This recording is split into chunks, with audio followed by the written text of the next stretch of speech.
On, right? Yeah, still. You ready, Debbie? Okay, hi. We're talking with Lon from St. Lucia. And Lon has been doing relief work since the disaster. He has literally been doing yeoman service, taking supplies into areas that has to be taken in by sea because some of the roads are blocked. So we're just talking to Lon, and he was giving us a description of how it is to get stuff in. So he could tell us a little bit about what it takes for you to do what you've been doing for the week.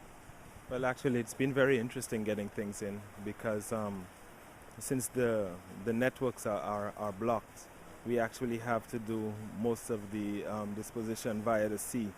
So we end up having to bring the relief in and transfer them by a dinghy or a small boat in order to get them transmitted to the persons who are in fact in need of it. How difficult is that for you?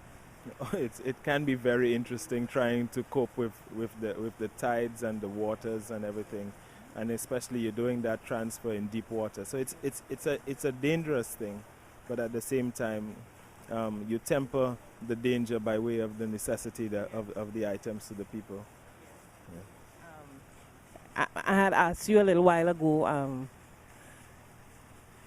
what caused you to do that? And then you explained to me that you really are somebody who really are helping the people. Your heart and your mind is to help the people.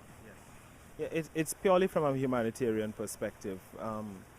Persons need to stand up when it is necessary, and if you have the abilities to organize and get the things out to the persons who actually need them, you put all other issues aside and you do what is necessary, because this is a time when people need to come together regardless of creed or disposition in order to bring aid and sympathy to people.